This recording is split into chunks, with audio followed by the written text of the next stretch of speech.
시청자 여러분 안녕하십니까? 한 주간의 북한 관련 소식과 함께 주요 이슈를 분석해드리는 통일로 가는 길입니다. 북한의 2인자 그룹을 형성하고 있는 최룡해 당 중앙위원회 부위원장과 황병서 총정치국장 간의 갈등이 예사롭지 않다고 국가정보원 산하 국가안보전략연구원이 최근 발표한 연구 보고서를 통해 밝혔습니다. 국가안보전략연구원은 태용호 전 주영 북한대사관 공사와 북한 외교관 출신 탈북자인 고용환 박사 등 국내에 입국한 고위층 탈북자들이 모여있는 곳인데요. 이들이 바라보는 북한 정권 내부의 권력투쟁은 그야말로 물고 물리는 생존 싸움이라고 압축될 수 있을 것 같습니다. 국가안보전략연구원 측은 보고서에서 최룡해가 총정치국장으로 2인자로 군림하던 당시 황병서의 견제로 자리에서 물러난 적이 있어 황병서에 대해 복수의 기회를 노리고 있는 것으로 알려지고 있다고 밝혔습니다. 당시 노동당 조직 지도부에서 군 담당 부부장을 맡고 있던 황병서가 김정은에게 최룡해가 군부 내에서 자신의 인맥을 구축해 세력화할 조짐이 있다고 보고함으로써 최룡해가 해임됐다는 것입니다. 최룡해는 2012년 4월 총정치국장에 임명됐다가 2014년 4월에 해임됐는데 그 후임이 황병서였습니다. 이에 따라 최룡해가 기회가 되면 김정은에게 황병서의 위험성을 각인시켜 퇴출시킬 수 있을 것이라는 얘기가 북한 간부들 사이에서 회자되고 있다고 합니다. 총정치국장을 해본 경험이 있는 최룡해가 총정치국장이라는 자리는 군부 내 정치, 군사, 보위 부분 장성들을 묶어 쿠데타도 할 수 있는 자리라는 것을 알고 있기 때문에 이러한 위험성을 들어 황병서를 낙마시킬 것이라는 것입니다. 2014년 당시 황병서의 견제로 총정치국장에 물러났던 최룡해가 똑같은 논리로 황병서 낙마를 노리고 있다는 뜻입니다. 통일로 가는 길, 김지수입니다. 그런데 여기서 관심을 끄는 것은 북한 간부들 사이에서 쿠데타 가능성이 언급되고 있다는 점입니다. 북한에서 과연 쿠데타가 가능할까요? 북한 전문가들은 일반적으로 북한 내에서 군부에 의한 쿠데타는 가능하지 않다고 봅니다. 쿠데타가 가능하려면 일정 규모 이상의 군인들이 반정부 거사를 위해 힘을 합쳐야 하는데 북한 군부는 당에 의해 철저히 통제당하고 있기 때문에 그런 모의가 불가능하다는 것입니다. 북한군 내에는 당 조직들이 단위마다 들어가 있는데 이러한 군내 당 조직들이 군부의 동향을 철저히 감시하고 있고 이러한 군내 당 조직들을 총괄하는 곳이 바로 총정치국입니다. 다시 말해 북한 군부는 총정치국에 의해 철저히 통제받고 있기 때문에 쿠데타가 사실상 불가능한 구조라는 것입니다. 그런데 북한 군부를 감시하는 총정치국이 다른 마음을 먹는다면 어떻게 될까요? 연구원의 이번 보고서는 이 같은 색다른 시각을 제시합니다. 보고서에 따르면 북한 간부들 사이에서 이미 총정치국장이 쿠데타를 모의할 수 있는 자리라는 인식이 퍼져 있는 것으로 보입니다. 물론 총정치국장이 마음을 먹는다고 쿠데타가 되는 것은 아닙니다. 쿠데타를 하려면 일정 규모 이상의 동조자를 모아야 하는데 동조자를 규합하는 과정에서 배신자가 나올 가능성은 상존합니다. 북한은 서로가 서로를 감시하는 사회이기 때문에 총정치국장이 쿠데타를 모의하는 과정에서 누군가가 총정치국장의 권력 경쟁자에게 이런 사실을 제보하면 아무리 총정치국장이라도 그날로 죽음을 면치 못할 것입니다. 연구원의 이번 자료는 북한에서 정말로 쿠데타가 일어날 것이냐는 차원을 떠나 북한 내 핵심 간부들의 권력투쟁이 상시화돼 있음을 보여주고 있습니다.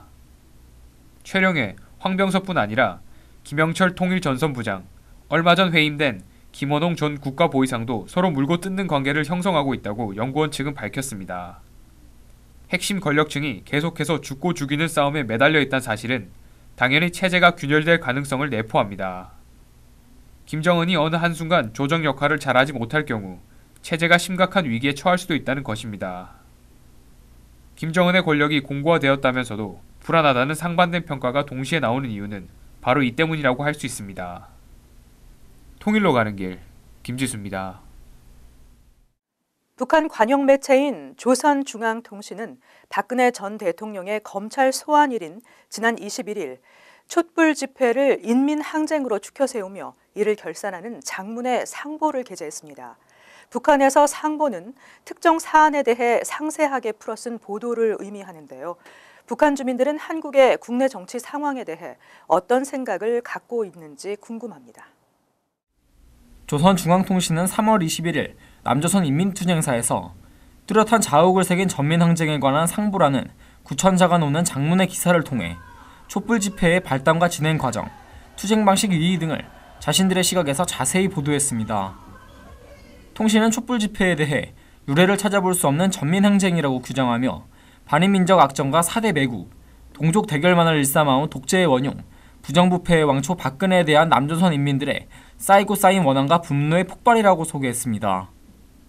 이어 시위군 중은 남조선 항쟁 사상 처음으로 청와대 100m 앞까지 진격하여 반동의 아성을 촛불로 에워싸고 역적 무리들과의 전면 대결전을 벌였다라는 식으로 북한식 과장화법을 동원해 촛불 집회를 찬양했습니다.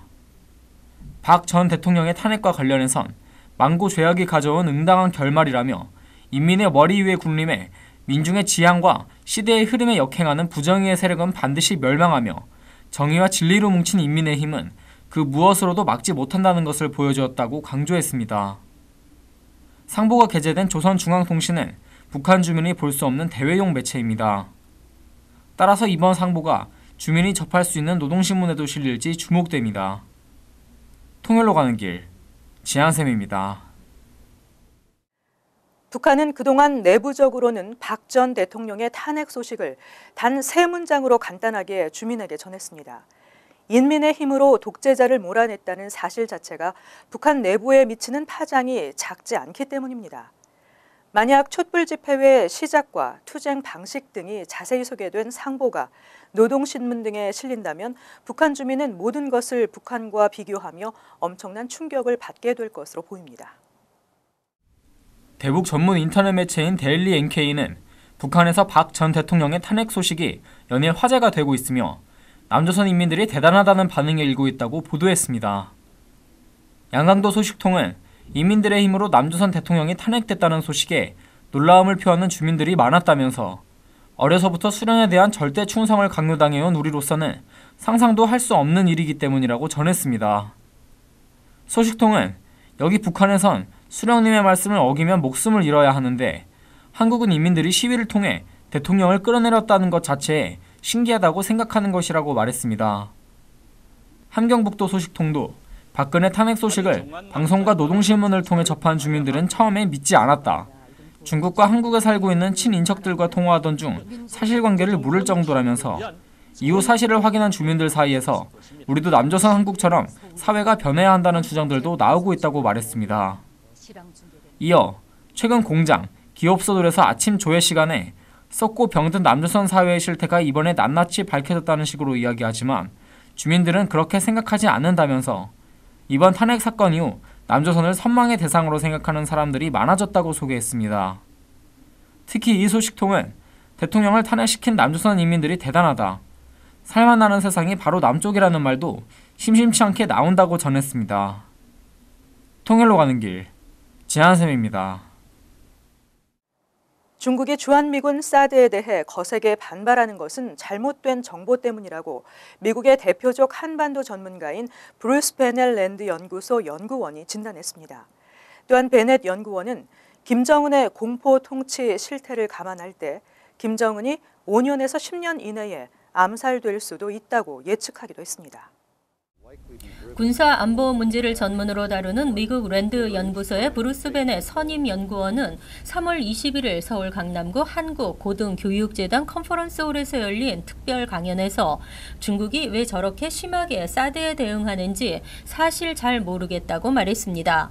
베넷 연구원은 이번에 한국을 106번째로 방문한 미국 내 최고의 한반도 안보 전문가입니다. 그는 아마 중국 당국 수뇌부가 잘못된 정보를 기반으로 사드를 판단하는 것 같다며 미국이 일본 오키나와 등의 레이더를 설치했을 때는 불만을 터뜨리지 않다가 왜 갑자기 사드에 대해 문제를 제기하는지 이해할 수 없다고 목소리를 높였습니다. 사드 레이더가 탐지할 수 있는 거리는 약 200km에 불과해 한반도 남부에 배치할 경우 서울을 제대로 방어할 수 없는데도 중국의 핵심 군사시설을 탐지할 수 있다는 주장은 허무맹랑하다는 것이 베넷 연구원의 설명입니다.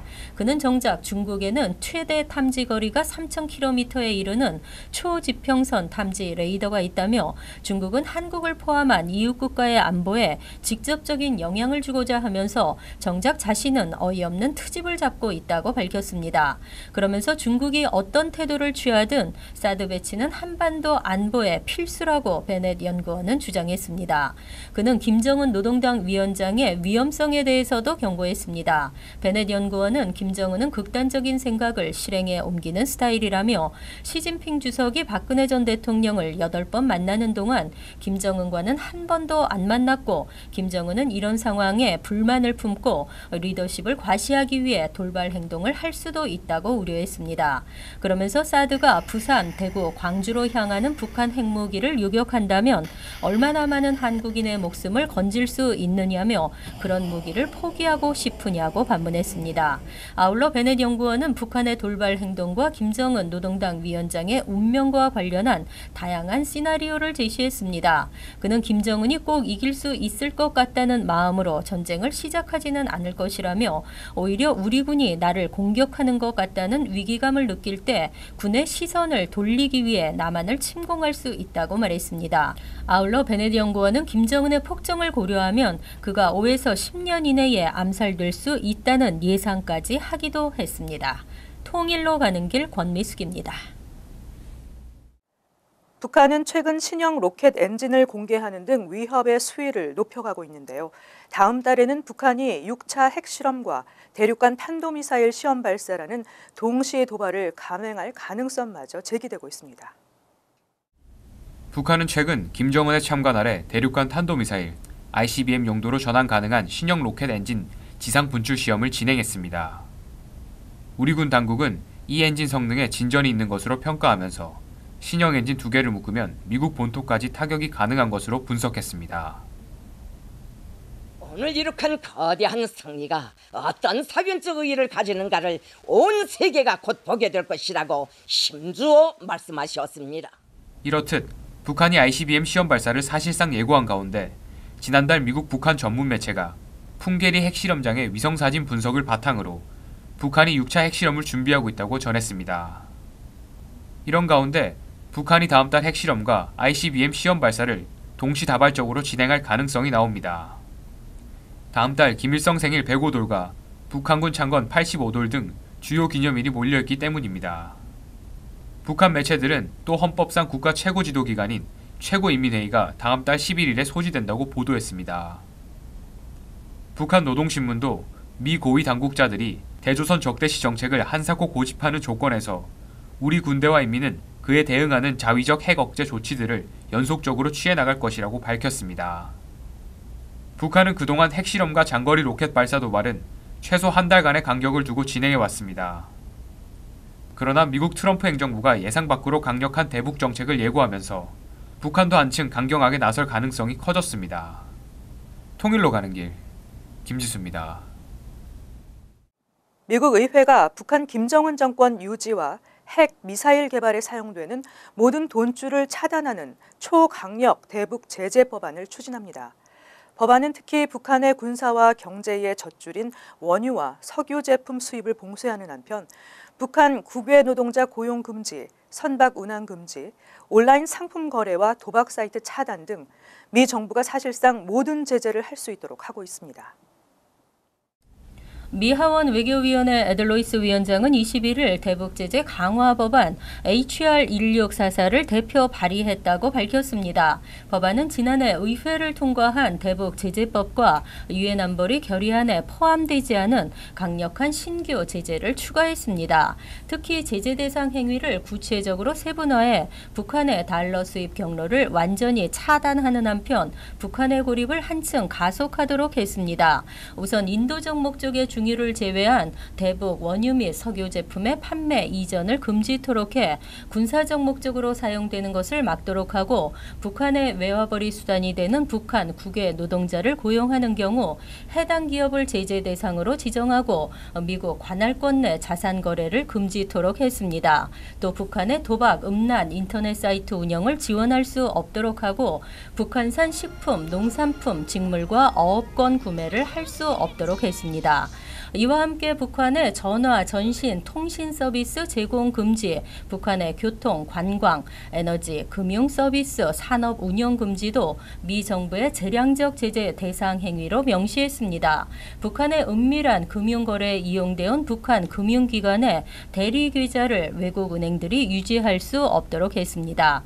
법안은 아울러 미 정부의 북한에 대한 테러 지원국 재지정을 촉구하고 법안 통과 시 90일 이내에 테러 지원국 지정 여부를 의회에 보고토록 했습니다. 로이스 위원장은 북한의 핵무기 위협이 갈수록 고조되고 있으며 김정은 정권이 핵미사일로 미국 50개 주와 동맹국을 위협할 수 있을 것으로 많은 사람들이 믿고 있다며 새 법안은 미국이 김정은 정권을 엄중히 단속하는 데 대한 추가 권한을 분명히 했다고 말했습니다. 통일로 가는 길 권미숙입니다. 지난 21일 미국 하원 외교위 아태 소위 주최로 열린 북핵 청문회에서 전문가들은 북한의 핵실험과 미사일 도발을 억제하기 위해 미국과 국제사회가 동원 가능한 모든 방법을 활용해야 한다고 주장했습니다. 미국의 적극적인 대북 압박을 주문하면서 특히 북한과 중국을 모두 압박하는 세컨더리 보이콧의 중요성을 강조했습니다. 북핵 청문회에 참석한 공화당 소속의 테드 요호 아테소회 원장은 세컨더리 보이콧 등의 대북 제재 방법을 거론하며 북한의 핵 프로그램은 어느 때보다 큰 위협으로 이에 대해 우리는 동원 가능한 모든 수단으로 대응해야 한다고 말했습니다. 터프시대 법학 외교전문대학원 이성윤 교수는 한반도에서의 중국의 전략적 이익은 그들이 안보, 경제, 인도적으로 중대하고 임박한 위협에 처했을 때만 김정은 정권을 압박하는 쪽으로 움직일 것이라며 현재의 영내 역학 구도 하에서는 중국은 북한 비핵화의 열세라기보다는 오히려 걸림돌이라고 지적했습니다. 헤리티지 재단의 브루스 클링너 선임 연구원은 북한과의 핵 동결 협상에 나설 경우 이는 사실상 북한을 핵 보유국으로 인정하고 받아들이는 것이라고 하며 이는 핵 확산 금지 조약을 약화하는 것이자 핵 개발을 원하는 이들에게 잘못된 신호를 보내는 것이기 때문에 북한 문제를 대화로 풀어가서는 안 된다고 경계했습니다. 민주주의 방어재단의 앤소니 루기에로 수석연구원도 미국이 대북 제재를 진지하게 생각한다면 중국이 지금까지와 다른 모습을 보여주기 전까지 결국 중국이 북한 문제의 일부라는 것을 알아야 한다고 말했습니다. 또 트럼프 행정부가 중국 은행들을 포함한 금융기관들의 대북 제재 위반 여부 조사와 더불어 국제은행 간 통신협회 퇴출을 포함한 국제금융망 적금 차단, 북한 인사 추가 제재 등도 이어나가야 한다고 덧붙였습니다. 통일로 가는 길, 지한샘입니다. 북한을 제대로 이해하려면 이 나라가 수용소 국가라는 것부터 인식해야 합니다. 탈북자 출신으로 2003년부터 북한 이슈를 전문적으로 보도하고 있는 동아일보 정치부 주성아 기자가 최근 국제학 분야의 세계적 명문대학인 미국 존스홉킨스 대학 국제관계대학원 학생들을 대상으로 한 특강에서 강조한 말입니다. 주성아 기자의 생생한 강의 내용을 소개해드립니다. 주성아 기자는 동아일보 빌딩에서 실시한 특강에서 북한 주민들이 억압적인 체제에 놀랄 정도로 철저히 순응하는 건 심각한 굶주림에 지쳐있고 반항할 경우 자신은 물론이고 삼족이 처형당한다는 극도의 공포감 때문이라며 북한은 나라 전체가 제2차 세계대전 당시 나치가 운영했던 유대인 수용소나 다름없다고 설명했습니다. 특히 그는 북한은 21세기에는 상상할 수 없는 중세시대 같은 시스템을 지닌 독재 국가라며 다른 독재 국가를 바라보는 시각으로 접근해서는 북한을 이해할 수 없다고 강조했습니다. 특강에 참여한 존스홉킨스 대학 학생들은 북한이 핵과 미사일을 이용해 도발할 가능성에 대해 특히 궁금해했습니다. 주 기자는 북한은 최대한 안정적으로 김정은 왕조 체제가 유지되기를 바란다며 핵과 미사일을 이용해 한국과 미국에 대한 선제 공격에 나서는 건 사실상 북한의 종말을 의미하기 때문에 현실에서 이런 일이 발생할 가능성은 높지 않다고 전망했습니다. 한편 주 기자는 북한 정권이 붕괴하는 상황은 중국에게 치명적일 것이라고 내다봤습니다. 그는 북한이 붕괴할 경우 10년 정도의 군사훈련을 체계적으로 받은 남성들이 무기를 들고 사실상 아무런 장벽도 없는 중국 국경을 넘는 상황이 올 수 있다며 이 경우 중국 동북 삼성의 안정이 완전히 무너지게 된다고 말했습니다. 이어 북한 붕괴를 원치 않는 중국은 최대한 북한 체제가 안정적으로 유지되도록 노력할 것이라고 덧붙이기도 했습니다. 이날 특강은 존스홉킨스 대학 사이스에서 한국학을 가르치는 임민정 교수의 동북아 정세와 한반도 과목을 듣는 학생들의 한국 방문 프로그램 중 하나였습니다. 임 교수는 북한의 핵무기와 미사일 개발, 미국의 한국 내 사드 배치에 따른 미중 갈등 등으로 학생들의 한반도 이슈에 대한 관심이 커지고 있다고 소개했습니다. 통일로 가는 길, 지한샘입니다. 북한이라는 역사상 유례를 찾을 수 없는 전체주의 독재 정권인 북한 정권에서 2인자 또는 최고위급 간부로 살아간다는 것은 어떤 의미일까요? 아마도 대부분의 사람들이 1인지하 만인지상, 즉 수령 한 사람에게만 잘 보이면 모든 사람들에게 떠받들어지는 속편한 자리라고 생각할 것입니다. 하지만 오늘 소개해드린 것처럼 북한 정권의 실세들은 서로를 의심하고 견제하며 젊은 독재자 김정은에게 잘 보이기 위해 목숨을 걸고 경쟁하는 불행한 존재들입니다. 한 고위급 탈북자가 이런 말을 했습니다. 북한에서 왜 수령을 태양에 비유하는지 아십니까? 너무 가까이 가면 타 죽고 너무 멀리 떨어지면 얼어 죽기 때문입니다. 독재자의 옆에 너무 가까이 가서 자신도 장성택이나 현영철, 김정남처럼 비참하게 최후를 맞지 않을까 전전긍긍하다가도 아예 독재자의 관심 밖으로 멀어지면 그나마 누렸던 특권을 잃어버릴까 봐 걱정하는 소위 북한 정권 실세들의 신세가 그다지 행복해 보이지는 않습니다. 통일로 가는 길 오늘 순서를 마칩니다. 시청해주신 여러분 고맙습니다.